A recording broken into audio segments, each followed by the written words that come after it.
నమస్తే, welcome to BCN news. నేను విజయలక్ష్మి. ముందుగా ముఖ్యాంశాలు.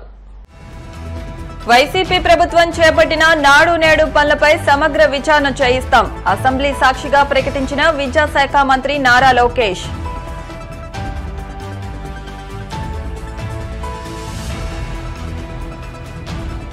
వీడిన Narsapuram MPDO Venkataramana missing mystery.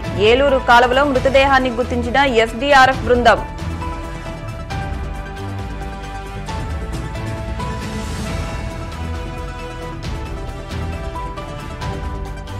గంట గంటకు పెరుగుతున్న గోదావరి నీటి మట్టం. ధవళేశ్వరం కాటన్ బ్యారేజ్ వద్ద రెండో ప్రమాద హెచ్చరిక జారీ.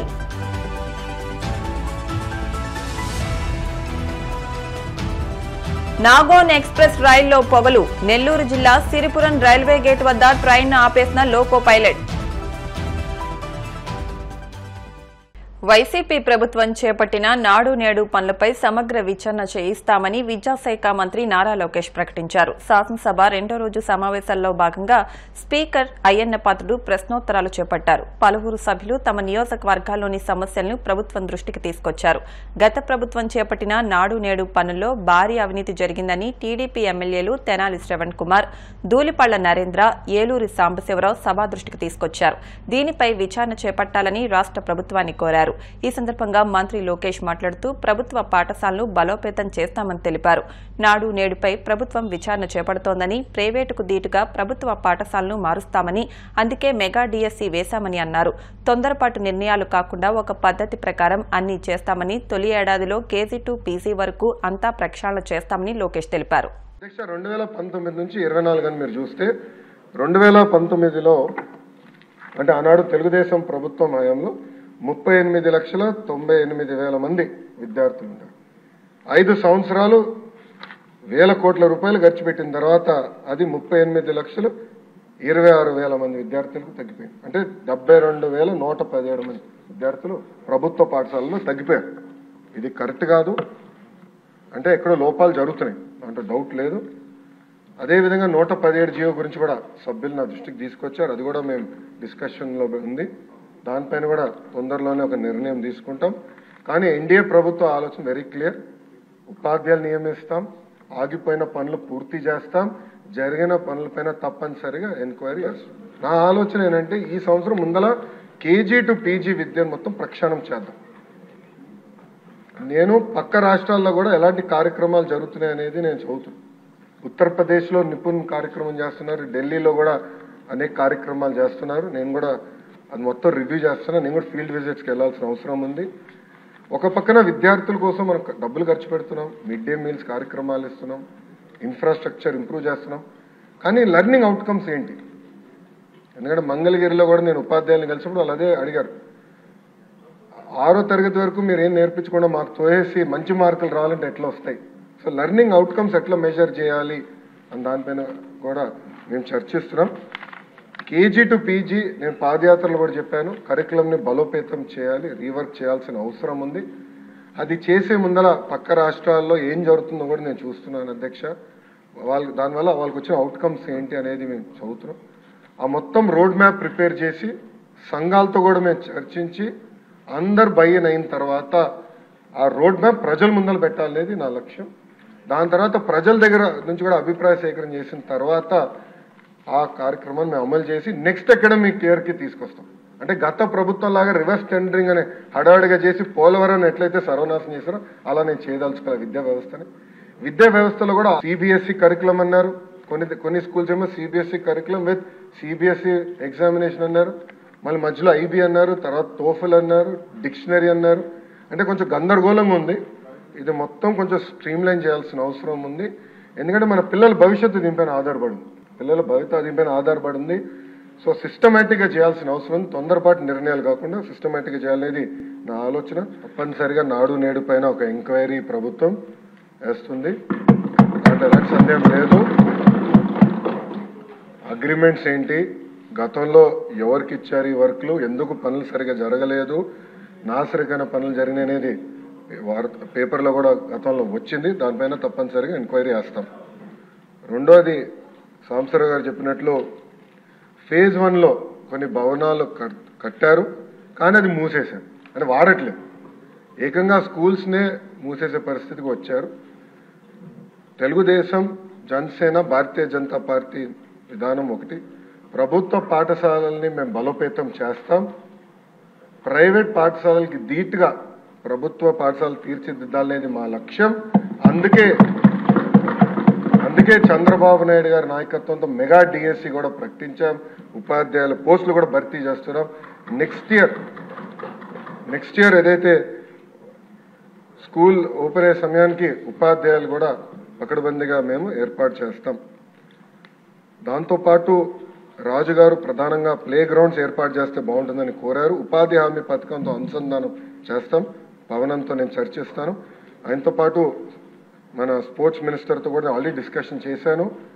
ఇంటర్ స్కూల్ కాంపిటీషన్ ఎట్లా పెట్టాలి, ఇంటర్ డిస్ట్రిక్ట్ కాంపిటీషన్స్ ఎట్లా ఏర్పాటు చేయాలి, కేవలం స్పోర్ట్సే కాదు ఆర్ట్స్ అండ్ క్రాఫ్ట్స్ని ఎట్లా ప్రోత్సహించాలి అని దానిపైన మేము కూడా డిస్కస్ చేస్తున్నాం.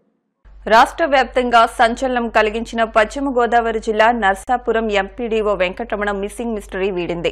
ఏలూరు కాలువలో వెంకటరమణ మృతదేహాన్ని ఎస్డీఆర్ఎఫ్ బృందం గుర్తించింది. తూటికాడ మధ్య ఇరుక్కుని ఉన్న వెంకటరమణ మృతదేహాన్ని ఎస్డీఆర్ఎఫ్ బృందం వెలికితీసింది. వెంకటరమణ మృతదేహంగా పోలీసులు నిర్ధారించారు. నర్సాపురంలో ఓ బోటు కాంట్రాక్టర్ 55 లక్షల రూపాయలు చెల్లించాల్సి ఉన్న నేపథ్యంలో ఆయన తీవ్ర ఒత్తిడికి లోనయ్యారు. ఈ ఘటనకు సంబంధించి ఒత్తిడిని తట్టుకోలేక 8 రోజుల క్రితం ఇంటి నుంచి బయటకు వెళ్లిపోయారు. ఎంతకీ ఇంటికి రాకపోవడంతో కుటుంబ సభ్యుల ఫిర్యాదు మేరకు పోలీసులు గాలింపు చర్యలు చేపట్టారు. అయినప్పటికీ ఎలాంటి ఫలితం దక్కలేదు.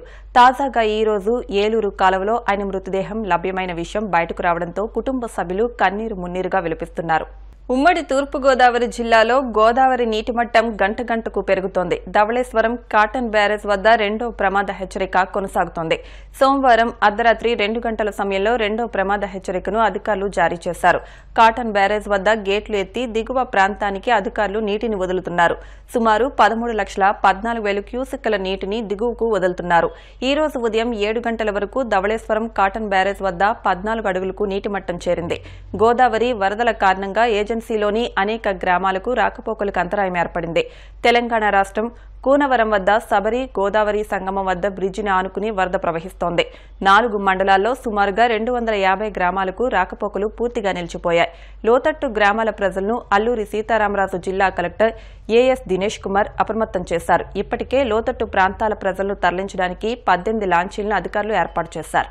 కూటమి ప్రభుత్వం ఎన్నికల ముందు ఇచ్చిన హామీలను ఆలోచించి అమలు చేయాలని మాజీ స్పీకర్ తమ్మినేని సీతారాం పేర్కొన్నారు. కేసులు పెట్టినంత మాత్రాన వైసీపీలో భయపడేవారెవరూ లేరని అన్నారు. ప్రభుత్వం ఏర్పడి 45 రోజులు గడుస్తున్నా ముఖ్యమంత్రి ఇంకా శాంతి భద్రతలపై ఎందుకు సమీక్ష చేపట్టలేదని ప్రశ్నించారు.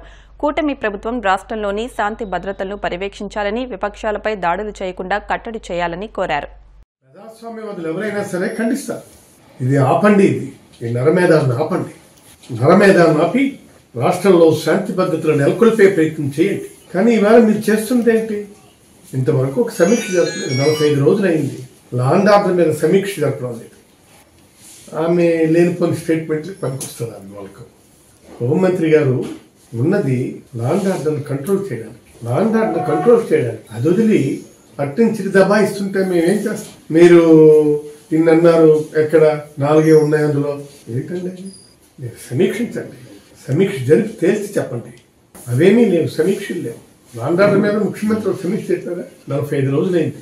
ఆంధ్రప్రదేశ్ అట్టుడుకుపోతుంది వీటన్నిటితో. దానికి ఏమైనా కానీ అవుతుందా? నరమేధం అవుతుందా? లేదు కదా. ఆ ఎంపీపీ ఇది దీనికి వాళ్ళు ఇచ్చేయడానికి వెళ్తే నువ్వు వెళ్ళడానికి వీల్లేదంటారు. ఇది ఎక్కడ అన్యాయం? ఇది ఎంపీపీ చట్టబద్ధంగా విధులు నిర్వహించడానికి వెళ్తే ఆ విధులను నిర్వహించడానికి వీళ్ళని పొమ్మమంటున్నారు. ఎట్లా జరుగుద్ది? ఇది ఫెయిల్. ఇదేనా రెడ్ బుక్ ప్రజాస్వామ్యమా, బ్లడ్ బుక్ ప్రజాస్వామ్యమా? ఏం చేయాలనుకుంటున్నారు? మీకు పాలించండి అని అధికారం ఇస్తే 45 రోజుల్లో రాష్ట్రాన్ని అతలాకుతలం చేసి ఏం చేస్తున్నారు మీరు? ఇదా పాలనంటే? పాలనంటే గతంలో చేస్తాం, మీరు చూసారు. సరే, కారణాలు ఏవైనా మేము ఓడిపోవచ్చు. బట్ అదే సమయంలో ఎక్కడ ఒక్క పిన్ డ్రాప్ సైలెన్స్, పింఛన్ల పంపిణీగా, పథకాల పంపిణీగా, ఏ ఒక్కటైనా సరే ఎక్కడైనా కానీ show me one incident. Pension off చేయడం, పథకాలు ఈ లాభ చేయడం government officer. Honestly speaking, government itself stopped the all. పథకాలన్నింటినీ ఆఫ్ చేశారు. ఏమి ఎక్కడ ఉన్నాయి పథకాలు? చెప్పండి, మీరేం చెప్పారు? మీరు at the time of election campaigning what you have told the people super 6 అన్నారు, సూపర్ 6 అన్నారు, ఎక్కడికో తీసుకెళ్ళిపోతామన్నారు. ఏం చేశారు మీరు? పెన్షన్ ఇవ్వకపోతే అడుగుతారని చెప్పి మీరన్న పెన్షన్ ఆ 4,000 ఇచ్చారు తప్ప ఏమి ఇచ్చారు? తల్లికి వందనం గోవిందా. జగన్మోహన్ రెడ్డి గారి టైంలో సగం మందికే వేశారు, ఏదది కొంతమందికి వేశారు. ఇంతలో ఎలక్షన్ వచ్చింది, ఆఫ్ చేశారు. రైతు భరోసా కేంద్రం పెట్టాం. రైతు భరోసా కేంద్రంలో పెట్టి ఉంచుకోండి, అందరికీ ఇవ్వండి. నా ఇంట్లో పెట్టి అమ్ముకోవడానికి, నీ ఇంట్లో పెట్టి అమ్ముకోవడానికి కాదు కదా. ఇప్పుడు కడుగుల వలసలో మొన్న అమ్మారు, ఆ ప్రెసిడెంట్ ఇంట్లో పెట్టి అమ్ముకోవచ్చు హ్యాపీగా. చాలా కరెక్ట్. ఒక మంచి సాంప్రదాయాలను ఎస్టాబ్లిష్ చేయండి, ఒక మంచి సాంప్రదాయాలను ఎస్టాబ్లిష్ చేయండి. ఇప్పుడు మీ పక్కనే కొర్రకోట ఉంది, అందరికీ ఇచ్చారు. Good, very good, we're appreciating their stand. అలాగే మిగిలిన గ్రామాల్లో రైతు భరోసాల్లో వేశారు. ఉన్న దగ్గర దేని దగ్గర ఎక్కడైతే రైతు భరోసా అద్దెకో బాడుకో దేనికో తీసుకొని ఇస్తున్నారు కదా, అక్కడ పెట్టేశారు. అధికారాన్ని నేను లాక్కొని నేనే ఎంజాయ్ చేస్తాను. అందుకు మనం చేయాలి. ఓటర్ అకౌంట్ బడ్జెట్ అన్నారు, బడ్జెట్ ఇచ్చారు, వాళ్ళని ఎంట పెట్టేశారు. ఎంపీటీసీలు, ఎంపీపీలు వాళ్ళు వాదన చేస్తారు చాలాసేపు. మేము చెయ్యాలి, చేయకపోతే ఎలాగోనంటే రషీద్ మర్డర్ అయితే డే లైట్ బ్రూటల్ మర్డర్. వినకుండా రషీద్ది డే లైట్ బ్రూటల్ మర్డర్, పట్ట పగలు. అదేంటండి, అన్యాయం కాదు. పాప ఆయన ఒక దుకాణంలో పని చేసుకుంటుంది, అలాంటి వాడిని తెచ్చి నరకడం అంటే ఏంటది? ఎక్కడికి వెళ్తుంది సమాజం? ఏం చేస్తుంది ఇది? తర్వాత నిన్న చిత్తూరు జిల్లాలో మా ఎంపీ ఆయన మీదను అటాక్స్, దాడులు, అలాగే రెడ్డెప్పలు, ఆ వెహికల్ తగలబెట్టారు. చూస్తున్నారు, దొరికినట్టుగా కొట్టేస్తున్నారు, రక్తాలు కారుతున్నాయి. ప్రభుత్వం ఈ విధంగా వ్యవహరిస్తే ఎవరితో చెప్పుకుంటారు? ఎవరైనా ఏదైనా కానీ అన్యాయం జరిగితే బాబు రక్షించండి అని చెప్పి ప్రభుత్వాన్ని కోరుకుంటారు. ప్రభుత్వం కాదనుకుంటే కోర్టులు ఉన్నాయి, న్యాయస్థానాలు ఉన్నాయి, వాటికి ఎప్పుడో తప్పదు. అల్టిమేట్గా మిథున్ రెడ్డి ఎంపీ మీదను ఇంత బ్రూటల్గా ఆయన కొట్టడానికి ఆయన ఒక విధంగా చెప్పండి, వార్నింగ్ దాన్ని నిన్ను చంపేస్తామని. ప్రజాస్వామ్యంలో ఈ వర్డ్స్ ఏంటి? చంపుతామని, బెదిరింపులేంటి? ప్రజాస్వామ్యాన్ని గౌరవిస్తున్నామా లేదా? అసలు ఈ రాష్ట్రంలో ప్రజాస్వామ్యం ఉందా? ఇవన్నీ చూస్తుంటే ఎక్కడికి వెళ్ళిపోయి వారికి హితో పలుకుతున్నారు. ఎందుకంటే ఇంకా చాలా అసెంబ్లీలు అవి చూడాలి. ఇక రాష్ట్రంలో ప్రభుత్వం ఎలా పాలిస్తుందో, ఏం జరుగుతుందో మీ అందరికీ తెలుసు. ఎక్కడ చూస్తే అక్కడ హత్యలు, ఆత్మహత్య యత్నాలు, హత్యా ప్రయత్నాలు, అత్యాచారాలు, చిన్న పిల్లల మీద అత్యాచారాలు, అలాగే దాడులు, దౌర్జన్యాలు, ప్రైవేట్ ఆస్తులు ధ్వంసం, ప్రభుత్వ ఆస్తులు ధ్వంసం. ఎవరిచ్చినారు మీకు ఎనక? ఏంటిది? Is not correct. ఎవరు చేసినా తప్పని చెప్తాను. ఇది ఎంతవరకు కరెక్ట్? అది హత్యలు 35, ఆత్మహత్యలు 300, ఇది హత్యా ప్రయత్నాలు 300, ఆత్మహత్యలు 35, అత్యాచారాలు 20, బాలికల మీద వీళ్ళ మీద రేపు చేస్తున్నారు, వెళ్ళిపోతున్నారు. అంటే గవర్నమెంట్ మేము ఏం చేసినా మాకు సపోర్ట్ చేస్తుంది అన్న మెసేజ్ ఎప్పుడైతే వెళ్ళిందో వాళ్ళు ఇష్టారాజ్యంగా.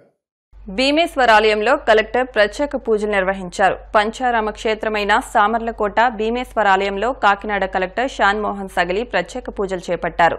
పెద్దాపురం నియోజకవర్గం పర్యటనలో భాగంగా ఉదయం 11 గంటలకు ఆయన భీమేశ్వరాలయానికి చేరుకున్నారు. ఈ సందర్భంగా ఆయనకు ఆలయ కార్యనిర్వహణాధికారి బళ్ల నీలకంఠం ఆధ్వర్యంలో ఆలయ పండితులు పూర్ణ కుంభంతో ఘన స్వాగతం పలికారు. అనంతరం కలెక్టర్ భీమేశ్వర స్వామిని, బాలా త్రిపుర సుందరి అమ్మవారిని దర్శించుకుని ప్రత్యేక పూజలు చేపట్టారు. ఈ సందర్భంగా ఆలయానికి వచ్చిన కలెక్టర్కు ఆలయ నంది మండపంలో పండితులు పూజలు జరిపించి ఆశీర్వదించారు. ఈ పూజా కార్యక్రమాల్లో కలెక్టర్ వెంట తహసీల్దార్ శ్రీనివాసరావు, వీఆర్ఓలు, ఆలయ అర్చకులు ఉన్నారు.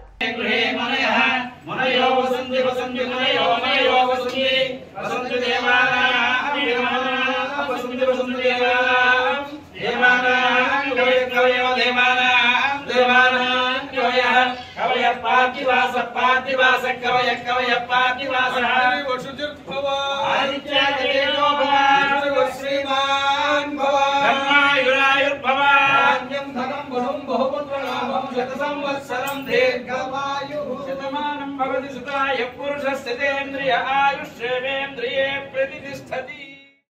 ఇప్పుడు కాసేపు ప్రకటనలు.